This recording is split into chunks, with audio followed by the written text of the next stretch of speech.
For the last two episodes, we brought you the story of Adams Thomas Middle School. Sixth grade, the worst. Seventh grade was more worrisome. And then Bully Rabs over the money, and then Fred goes to school the last day, and it hit a lot of people, including me, who went here. To talk about this, let's get back for a bullying problem in public school. Hello again, everybody. Welcome to another week of the war against bullying in public school. The story of Adams Thomas Middle School. This is the third and the final part of the 3-week series. Right now, we're being give you sixth grade year, 97-98 school year. Seventh grade year, 98-99 school year. Now, the final year, the 1999 and 2000. The last school year before the new millennium. And it is for to be a great time during the millennium for bring you this. This week, I reported from the campus at Adams Thomas Middle School. And things changed here over the year. Before I talk about that, I'm going to go ahead and get to work to talk about the 99 and 2000 school year.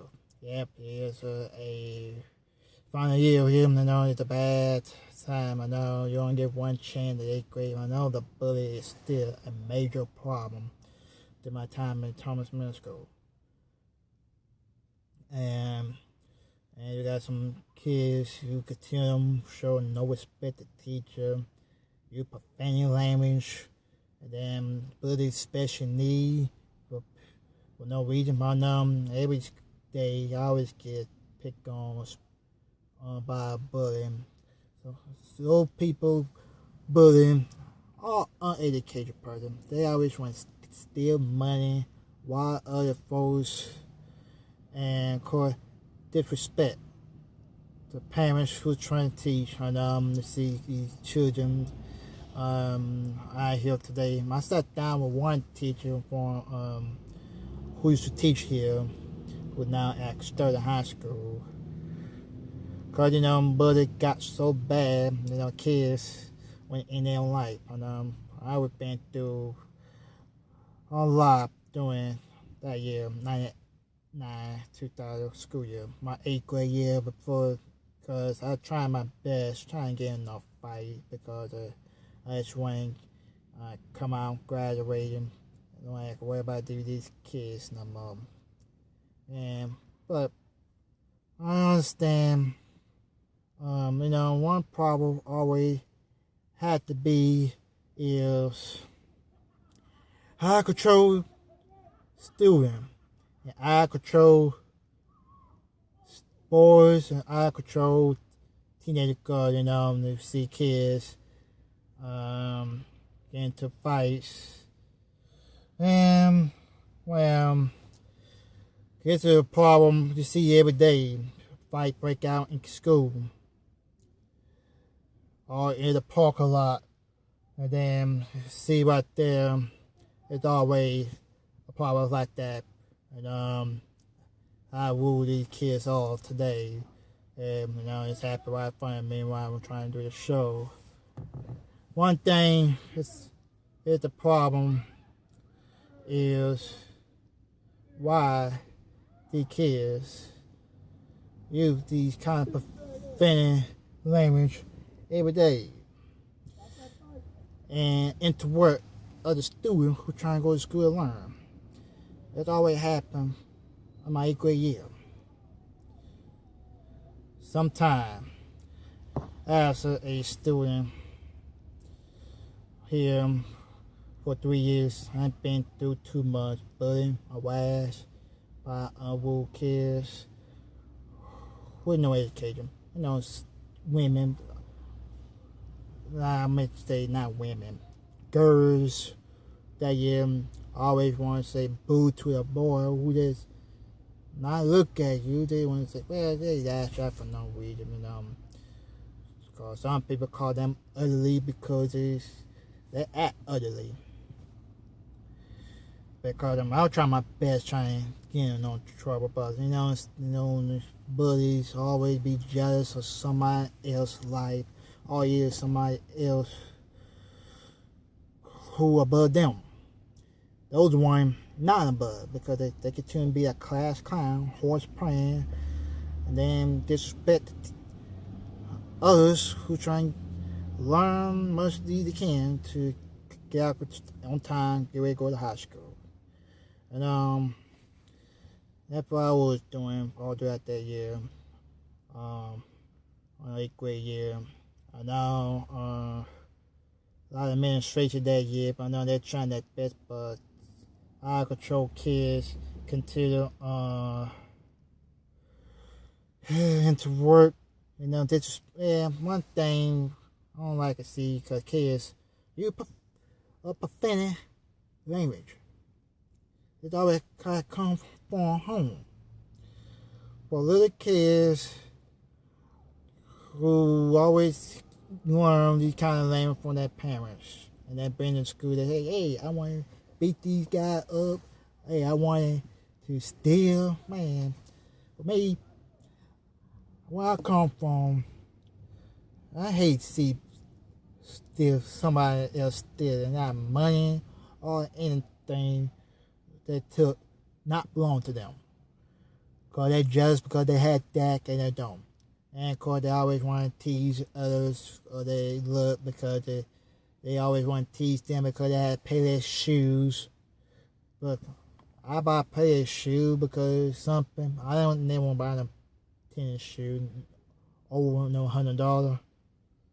Because it's always a problem. You see how these youth youngsters today so out of control and get into fights, get into trouble. The police, they're everywhere nowadays. And 15 years ago, it was very, very difficult, police trying to do their job. And then one thing I mentioned, I'm glad I can say this, kids who bully will not make it in life. They continue to do that, and they continue to hate school. I don't want to go to school. They hang around public place. We got no business hang around with during school hour. And this is why I'm always, I'm glad I'm blessed I've been to this war against bullying in public school, because it getting back.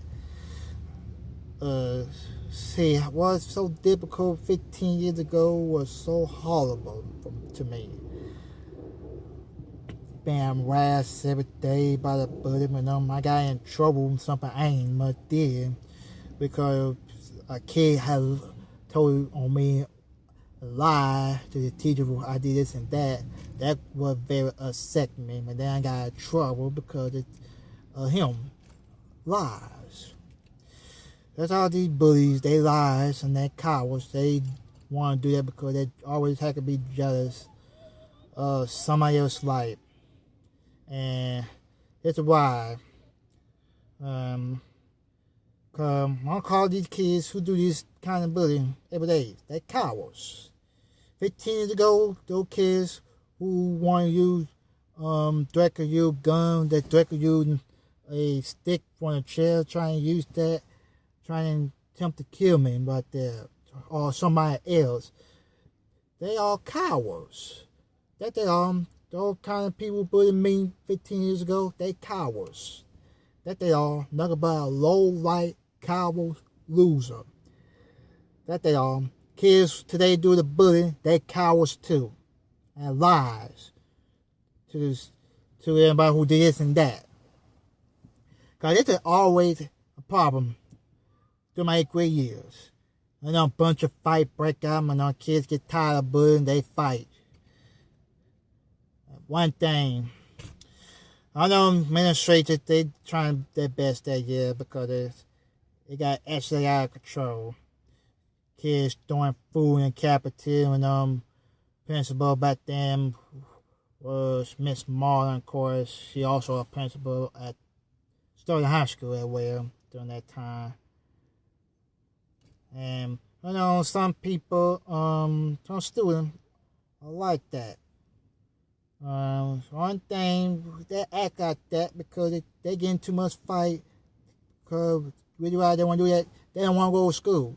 Only thing they want to do all day, play the damn video game. Think it's life. It's not a life. I know I play video game too, but I don't play every day like these kids do. I got a life and a job. And of course, also nobody don't know about me. I also work as a kindergarten.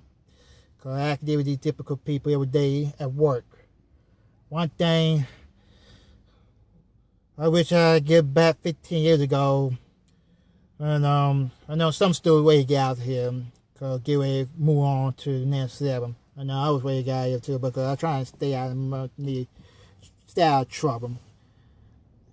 And hey, that's something I want to say on my code comment that be coming up on my next tab. Before that, I don't know for many people who know Robert Hamilton. I know he went to Thomas Middle School. Sadly, he no longer with us because he was gunned down. I know it's always a problem in this world today of violence on the street. Cause after I called this tab, I want this to be a dedicated to the elementary for a former Albert Thomas Middle School student, Robert Hamilton, who here for 6th, 7th, 8th grade year, the same year. I came here back in 97. I know he was gunned down in this area back in